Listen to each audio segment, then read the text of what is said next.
Ini Manda, kelas D Seni Rupa Stambuk 22. Baginya, musik adalah segalanya. Lalu ke seni modern. Ini Bina, kelas D Seni Rupa Stambuk 22. Baginya, tidak ada waktu untuk basa-basi. Banyak banget. Ini Roma, kelas D Seni Rupa Stambuk 22. Baginya, cinta dan harapan adalah dua ciptaan terbaik.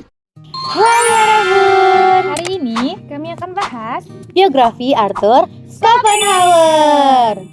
Kalian tahu gak sih sebenarnya siapa itu Arthur Schopenhauer? Namanya sedikit familiar ya. Iya, dia filsuf Jerman. Pemikirannya sangat menarik, terutama soal estetika.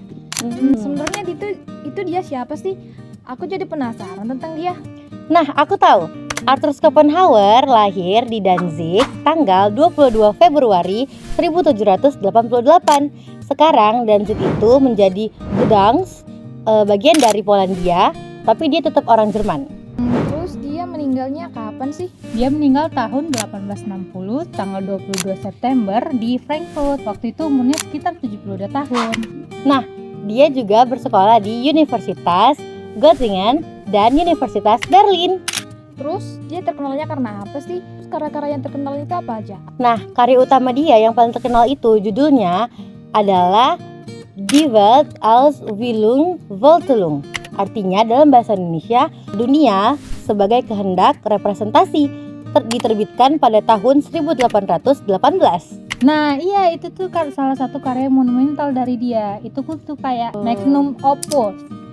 Nah jadi dia ada karya terkenal lainnya nih. Judulnya Paraga Paralipomena. Nah ini tuh semacam kumpulan esai yang membuat dia makin terkenal. Ada juga nih judulnya ini artinya dalam bahasa Indonesia itu adalah tentang 4 akar dan prinsip alasan yang cukup. Nah itu ditulis pada tahun 1813. Namanya Pacipojong juga ya. Terus ada karya lain nggak dari Schopenhauer? Ada dua nih.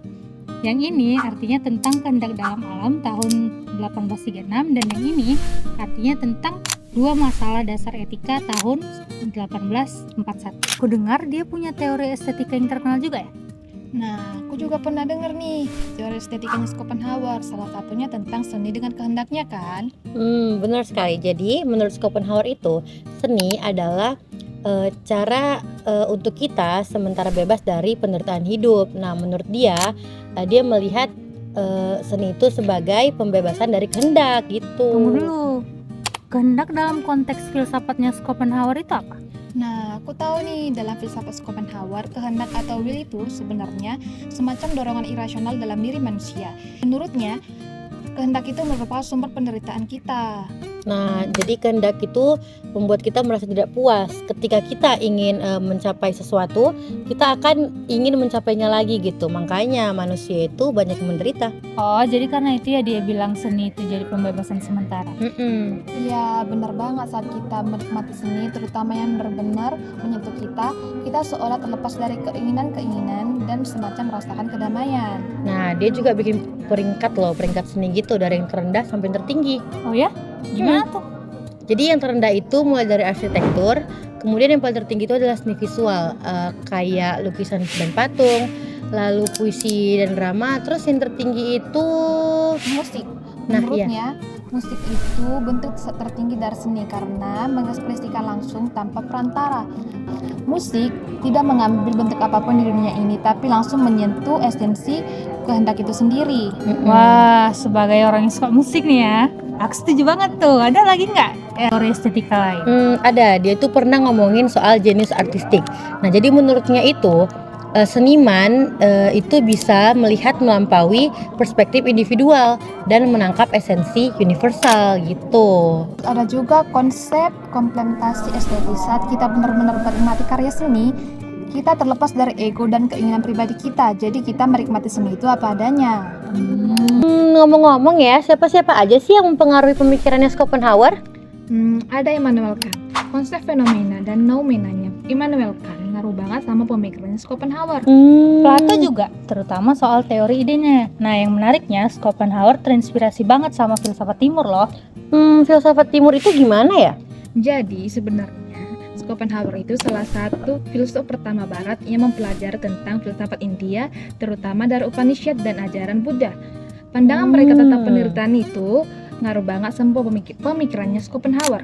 Selain itu, ada juga Johann Wolfgang von Goethe yang mempengaruhi pandangannya tentang alam dan seni. Dan ada juga Baruch Spinoza, terutama pandangan monistiknya tentang realitas. Nah, kalau disimpulin, apa sih inti dari pemikiran estetikanya Schopenhauer? Nah, jadi intinya bahwa seni itu sebagai jalan keluar sementara dari penderitaan hidup. Nah, walaupun Arthur Schopenhauer sering disebut sebagai filsuf pesimistisnya, justru dalam seni dia itu bisa menemukan semacam penghiburan gitu. Nah, yang menariknya dia memposisikan musik sebagai seni tertinggi karena menurutnya seni berbicara langsung kepada kehendak tanpa representasi. Ya bener banget, meskipun pemikiran Schopenhauer tentang kehidupan itu cenderung pesimis, tapi Schopenhauer tetap menghargai nilai dan keindahan seni. Ada semacam kontradiksi yang menarik di dalamnya.